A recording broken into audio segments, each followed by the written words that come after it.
Before Rome, before the Caesars, before history as we know it was even written down, there was an empire so vast it stretched across 3 continents.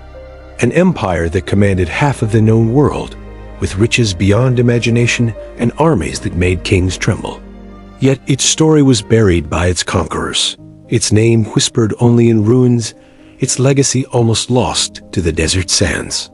This is the forgotten story of the first true superpower. This is the story of ancient Persia. Long before the gleam of marble palaces and golden thrones, Persia was a land of rugged mountains and endless skies. It wasn't a kingdom, but a collection of scattered tribes, nomads who roamed the highlands of modern-day Iran. They were hardy people, horsemen and herders, whose lives were shaped by the harsh beauty of the land. They didn't build grand temples.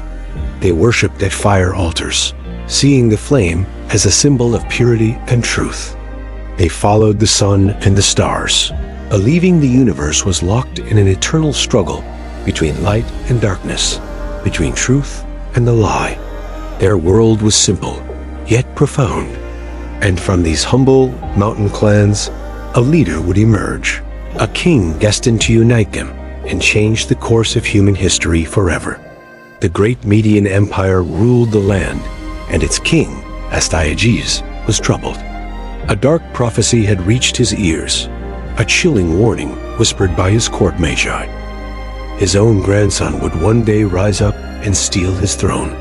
Terrified, the king made a ruthless decision. The child had to die. When his daughter gave birth to a son, the infant was handed to a loyal general with one grim order: dispose of him. But the general's heart faltered.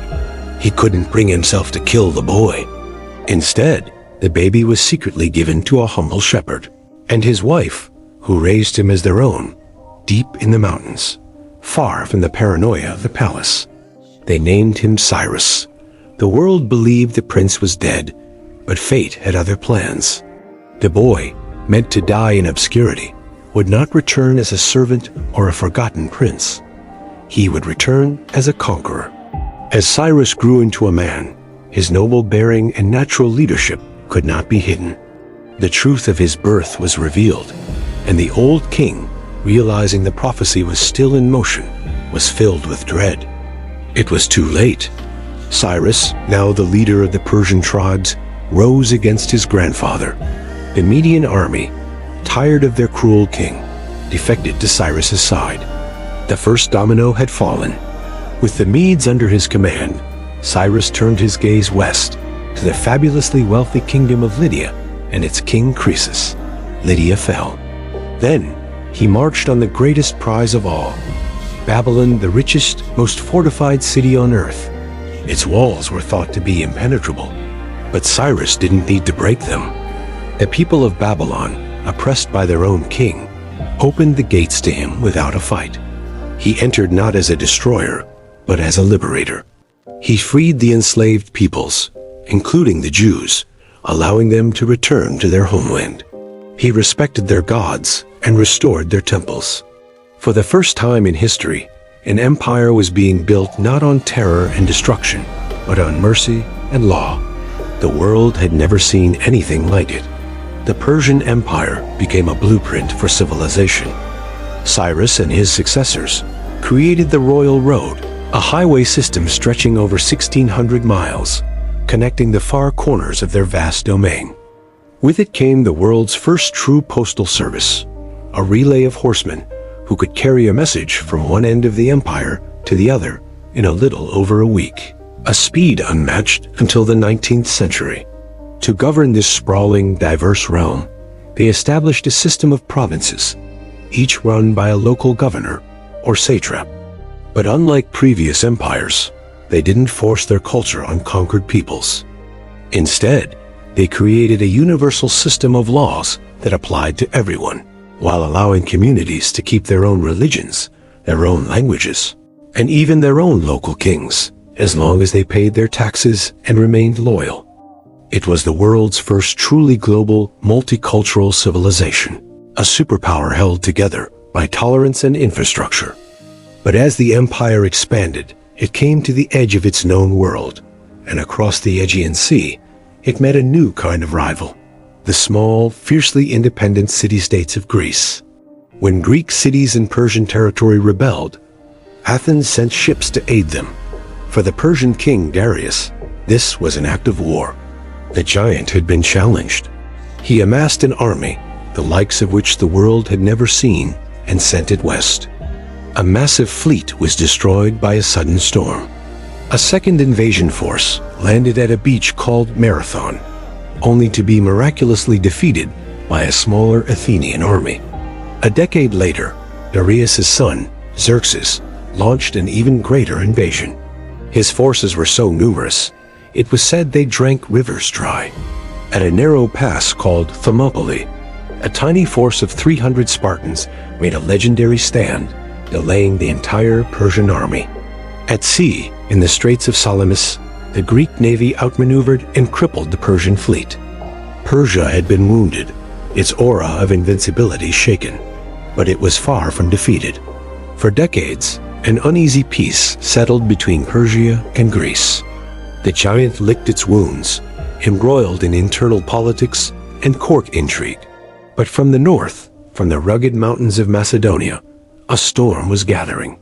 A young king ascended the throne, a military genius who had studied Greek tactics and Persian weaknesses. His name was Alexander. With a small but battle-hardened army, he did what the Greeks could never do. He crossed into Asia and took the fight directly to the empire. City after city fell before his tactical brilliance. At the battles of Issus and Gaugamela, the massive Persian armies, led by their final king, Darius III, shattered against the Macedonian phalanx. The empire that had stood for over 2 centuries crumbled in a few short years. Alexander marched into the heart of Persia, and in an act of symbolic revenge for the burning of Athens a century earlier, he torched Persepolis, the magnificent ceremonial capital. The grand palaces, a testament to 2 centuries of power and glory, went up in flames. The age of Persia was over. The empire fell. Alexander's own kingdom fractured upon his death. Rome would rise, and it too would fall. The great monuments of Persia, like Persepolis, were left to the wind and the sand, their columns standing as lonely sentinels in the desert. The story of Persia was largely written by its enemies, the Greeks, who portrayed them as decadent tyrants.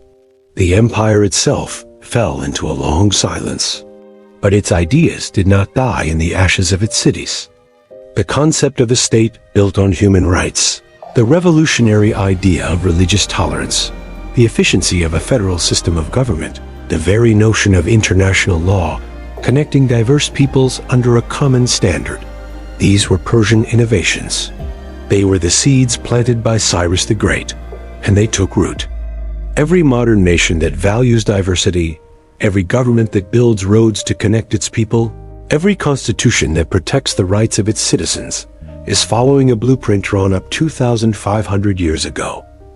Empires fall, armies turn to dust, thrones crumble. But ideas, true and powerful ideas, can outlive them all. The golden eagles of Rome are gone. The British lion no longer roars across a quarter of the globe, but the ghost of Persia remains. It doesn't rule with swords or ships anymore. It rules in our legal codes, our infrastructure, and our hope for a more tolerant world. Silently, invisibly, the world's first superpower is still with us. Thank you for watching. If you enjoyed this journey into the past, please like, subscribe, and hit the notification bell for more stories from history.